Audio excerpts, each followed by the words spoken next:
এই মুহূর্তে যে বড় খবরের দিকে নজর রাখবো তা হলো তৃণমূলের গোষ্ঠী কোন্দল। বীরভূমে আবারও প্রকাশ্যে তৃণমূলের গোষ্ঠী সংঘাত। এর আগে কেষ্ট কাজল সংঘাতের কথা কারই বা অজানা। দুই পক্ষের মধ্যে বারবার চলেছে রেষারেষি। এমনকি গরু পাচার মামলায় যখন জেলবন্দি ছিলেন বীরভূমের দোর্দণ্ড প্রতাপ নেতা অনুব্রত মণ্ডল বা কেষ্ট, তখন থেকেই হঠাৎ প্রভাব বিস্তার করতে শুরু করেন আরেক বাঘা নেতা।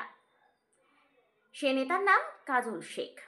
কাজল শেখের এক অনুগামী তৈরি হয়। অনুব্রত মণ্ডলের অনুগামীরা অনেকটাই মুষড়ে পড়েন। আবার কোথাও কোথাও কখনো কখনো অভিযোগ ওঠে অনুব্রত মণ্ডলের অনুগামীরা তারা ছুটে যাচ্ছেন কাজল শেখের কাজে। অন্যদিকে বীরভূমে তৃণমূলের কোর কমিটির চেয়ারম্যানও করা হয় এই কাজল শেখকে। এরপর আবার ক্ষমতায় আসেন অনুব্রত মণ্ডল। জেল থেকে ছাড়া পেতেই বাংলার মুখ্যমন্ত্রী মমতা বন্দ্যোপাধ্যায়ের স্নেহধন্য হয়ে যান তিনি। তারপরে আবারও পদ পেয়ে যান তিনি।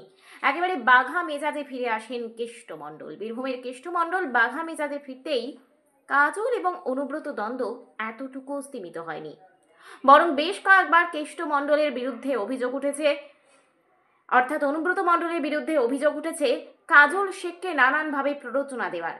আবার কাজল শেখের অনুগামীদের বিরুদ্ধে অভিযোগ উঠেছে অনুব্রত মণ্ডলের অনুগামীদের দমিয়ে দেওয়ার চেষ্টা করা। এমন বারবার নানান অভিযোগ, পাল্টা অভিযোগে উত্তপ্ত হয়েছে তৃণমূল শিবির। সামনেই যেখানে বিধানসভা নির্বাচন, সেখানে বিজয়া সম্মিলনীর মধ্য দিয়ে সকলকে একত্রে করার বার্তা দিয়েছে বিভিন্ন রাজনৈতিক দল, বিশেষত তৃণমূল কংগ্রেস। এই বিজয়া সম্মেলনের মধ্য দিয়েই সবাইকে এক সূত্রে গাঁথার বা মানুষের পাশে থাকার বার্তা দিয়েছেন।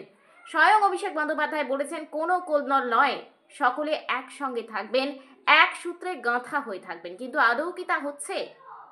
যা বা প্রমাণ পাওয়া গেল বীরভূমে তখন ভরা মঞ্চে ভাষণ দিচ্ছেন সাংসদ শতাব্দী রায়। বসে রয়েছেন কাজল শেখ এবং অনুব্রত মণ্ডল পাশাপাশি। এমন সময় দুই গোষ্ঠীর নেতাদের মধ্যে উঠল দুই আওয়াজ বা স্লোগান। কাজল শেখের অনুগামীরা তারা কাজল শেখের হয়ে স্লোগান তুললেন এবং অনুব্রত মণ্ডলের অনুগামীরা তারা অনুব্রত মণ্ডলের হয়ে স্লোগান তুললেন। বলা বাহুল্য, দুই দল যেন দ্বিধা বিভক্ত হয়ে গেল। আর তারপর প্রতিক্রিয়া দিলেন অনুব্রত মণ্ডল, বিজেপি নয়, তৃণমূলের শত্রু তৃণমূল। যে কথা বারবার বিভিন্নভাবে বলেছেন স্বয়ং মদন মিত্র থেকে শুরু করে শোভনদেব চট্টোপাধ্যায়, সেই কথাই যেন আবারও অক্ষরে অক্ষরে প্রমাণ করলেন অনুব্রত মণ্ডল। তিনি বললেন তৃণমূলের শত্রু তৃণমূল। তবে কি বীরভূমে জিততে এবার অতিরিক্ত অক্সিজেন পেতে হবে তৃণমূল কংগ্রেসকে? কেন বারবার কেষ্ট কাজল দ্বন্দ্ব উঠে আসছে?